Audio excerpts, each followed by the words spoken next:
Hello, everyone. Welcome back to How Many Secrets? Huh?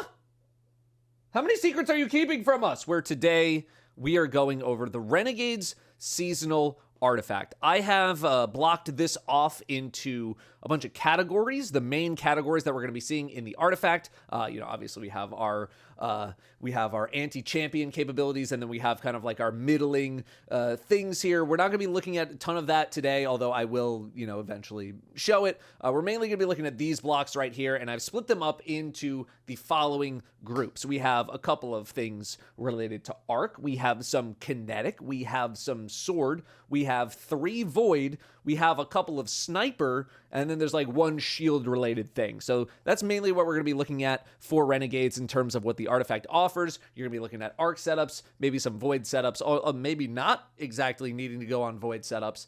And then, praxic blade being a kinetic slot special ammo using weapon. You're going to be using a lot of this kinetic and sword stuff, assuming the kinetic works with the sword, which I don't see why it wouldn't, but I don't have a ton of stuff to show you exactly because I didn't really get to use the artifact that much when I went to Bungie somewhat recently. Anyway, shut the hell up, Datto. Get to the perks. What do we have? For arc, we have dielectric. Defeating arc debuffed targets grants bolt charge, and rapidly defeating arc debuffed targets spawns an orb of power and heals a small portion of health. The other thing that we have is right here, elemental orbs. Arc weapon funnel blows have a chance to spawn an arc elemental orb. Arc orbs can be thrown or shot to create an arc explosion that jolts targets that it damages. So obviously what you want to do here, you want to get arc weapon final blows, you want to get that arc elemental orb, you want to throw it or shoot it around a bunch of enemies, so you debuff them with a jolt in order to start triggering this, where you get a whole bunch of bolt charge. Bolt charge, pretty good. It did get a nerf, and it did, it was pretty juiced up during episode 3 because there were some things in the artifact that buffed it up, but I do still think bolt charge is pretty good. And fortunately, every single class has a way to do things with bolt charge or interact with these artifact perks, right? Like Hunter has Ascension, where you're just jolting everything when you go into the air. Arc Warlocks have the, I don't want to say newly buffed, but newly adjusted Ionic Sentry that doesn't blind you anymore, thankfully. That also generates a bunch of bolt charge, and Titans just have Storm's Keep, where you're generating a ton of bolt charge. So everyone can take advantage of this. I'm very much looking forward to getting back to some Arc Warlock because I do find it very fun. You don't even have to be on Arc Hunter specifically. You can also be on Prismatic Hunter, which is insanely good. Tons of good builds out there. Ascension was a top-tier build, if it's not still a top-tier build in the game, with tons of damage resistance and ability to jolt targets. Now you're juicing it even more with something like this, spawning some orbs of power, healing yourself even more, more bolt charge available to you. Arc is looking pretty fun, even if it is only these 2 perks. Oh, I almost forgot. We are also getting we're getting an Arc Rocket Pulse in Renegades. So you're going to be able to use that to trigger something like this. We also have Unfall, which is that rocket sidearm.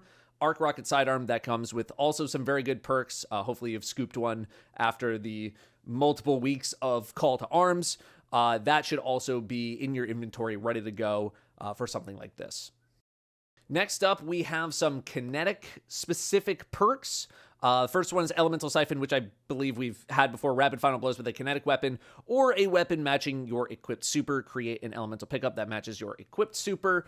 Next, we have Kinetic Synthesis. Sustained kinetic weapon damage and rapid final blows have a chance to generate a unique ammo brick. Collecting this brick gives you ammo to your equipped kinetic damage weapon and gives you special and heavy ammo progress. And then finally, we have this guy over here, Kinetic Rupture. Kinetic weapon damage against a powerful combatant has the chance to create a kinetic rupture. Targeting this rupture causes a damaging explosion that staggers combatants, which is strong against unstoppable champions. As you can see in the artifact, we have Unstoppable Bow.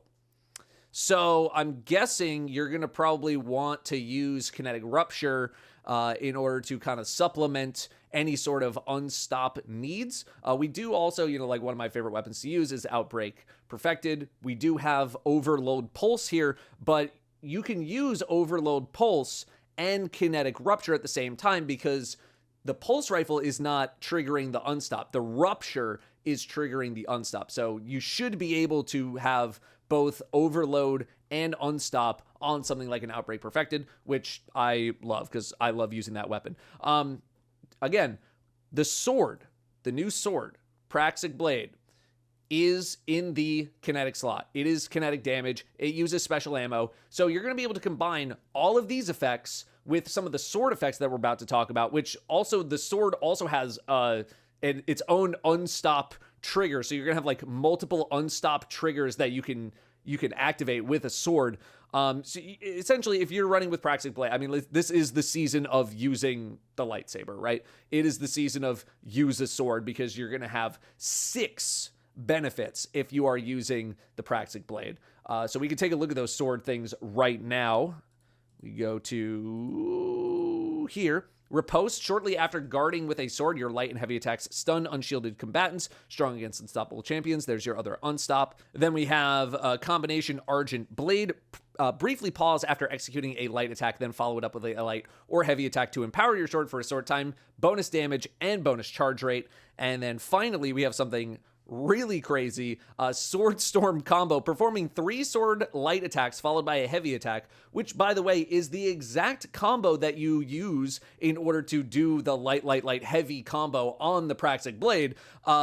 Summons penumbral blades that surround you to damage and disorient combatants. Sword Final Blows extend the duration of these penumbral blades. I unfortunately did not get to see this in action during my time at Bungie. But that's like, okay, they want you to use the damn Praxic Blade this season, okay? All of these things combined, plus a couple of other things that we're about to talk about, are going to make you a lot of sustain. They're going to give you a lot of sustain on sword. They're going to give you a lot of utility with sword. Essentially, if you are using Praxic Blade, you're going to want to combine all of those things together into one super build. I'm very interested to see how much bonus damage we're getting on this guy right here. Combination Argent Blade, if anything has changed, especially combined with, like, I want to see how ridiculous this perk is going to get, what the radius is going to be like, how much damage you're going to be doing. But the ability to just disorient combat, like that itself is just the icing on the cake, being able to disorient a whole bunch of enemies around you so you can just kind of swipe your sword completely free. I mean, this seems, upon reading it just seems ridiculous. You know, I want to see the duration, how often you're going to be able to trigger them. Maybe there's some sort of long internal cooldown. I'm not 100% sure. This just seems bonkers. Next up, we have some pretty good Void stuff. Power from Pain, rapid final blows against weakened combatants grant you Devour. Okay, like, weakened is not like the easiest thing to get onto an enemy, right? Like, sometimes you got to spec for it. But hold that thought. Because we also have Singularity Blade. When you have a Void Elemental buff, melee and sword hits weaken targets, while melee and sword final blows create a weakening burst. So that's going to be your main engine. Hunters, you know, I was a little underwhelmed with your exotic with Fortune's Favor, but Fortune's Favor do be giving you a Void Elemental buff. It's giving you a Void Overshield. And so you're going to be able to trigger this right away when you have a Void Overshield. So now your sword hits are weakening targets, which then you can leverage into getting yourself Devour if you get some rapid final blows. And then stacking on top of that, we come over to here, Void Infestation. Defeating a weakened target spawns a tracking projectile that weakens other targets. So if you have a Void Overshield, you can just start whacking something. That's going to weaken it. Defeating that weakened target is going to spread more weaken to other targets. Then you defeat those targets and you start stacking Devour. And you can just do that baseline. You don't even need to be on Void for something like that, right? So very interested to see what people are going to be able to do with this, potentially not even on a Void subclass, right? You could be on a Void subclass and, you know, just trigger this way easier and really start stacking some of the benefits that Void can give you when you're using all these effects. But I'm sure people are going to get very creative in trying to trigger all of these Void effects while on non-Void subclasses, even non-prismatic subclasses as well. So this is a very, very potent chain that you are going to be able to put together. You can put that together with all the sword things. I don't know if you're going to be able to grab all the things you're going to want to grab if you're running with Praxic Blade and wanting to do all this void stuff, because you probably grab these two, and I don't know, would you? Yeah, you wouldn't grab that, and you probably wouldn't grab Kinetic Rupture, although it's kind of nice. You wouldn't grab Sniper's Meditation, so you could grab these two things. Yeah, you might be able to just get all of them, right? Singularity, Argent Blade. The other three you don't really need. Yeah, you can get all of them. You can get, like, it's it's like they literally said on the stream, we want to make you even more overpowered. Like, brother, we're already ridiculous, man. This is just, it's just going to the next level, man. It's so much. In terms of the sniper things that are on here, we have a couple of things. Reload at range, precision hits with bows and snipers grant a stacking bonus to their reload speed. That's going to be nice. I'm kind of probably underselling the bow aspect, but this is like pretty much the only bow thing that's on here. And then we also have right here, snipers and meditation. Sniper rifle hits grant stacking sniper rifle damage, stability, and reload bonuses for a short time. Heavy ammo sniper rifle hits count as more than one hit. Need to see how much damage we're talking about, but don't forget, what is it? Sentinel Shield just got a nice buff where every 2.5 seconds your weapons are automatically reloading. So I think there might be some room. I mean, obviously I don't have any damage numbers in front of me, but there is potentially a world where people are sitting behind a Sentinel Shield firing off Whisper of the Worm at some bosses like we're back in Last Wish, friggin' 2018, 2019, just popping Riven in the mouth with some Whisper shots, standing behind a Sentinel Shield. So I'm interested. I'm interested to see if anything ends up happening there, especially with the heavy ammo sniper rifles giving you a jump in effectiveness. You don't have to hit as many shots. Maybe combining that with some other snipers at the same time. There's maybe something there. Maybe something is there. In terms of the first non-champion column, we have the Siphon mods that combine. This time we have Kinetic and Void and Kinetic and Arc. So you can combine those for some cheap siphons. While you have a Void or Arc super equipped, increase the maximum number of stacks of armor charge you can carry by 1. Weapon Final Blows grant a stacking bonus to stability, which resets on weapon reload or stow. Swords gain guard resistance, so that's just another little cherry on top for all of the sword usage that's going to be happening here. Fastest draw of your first shot shortly after reloading or readying your weapon is a precision hit, gain flinch resistance. I would like to see how much flinch resistance we're talking about. Could be a PvP play for sure. And then Elemental Siphon we talked about. I don't think I hovered over them. But we got anti-barrier sniper and hand cannon. We have overload SMG and overload pulse and unstoppable bow. So that is what we're going to be looking at for the artifact for Renegades. Very interested in getting back to some Arc gameplay. I loved playing Arc Warlock back in episode 3.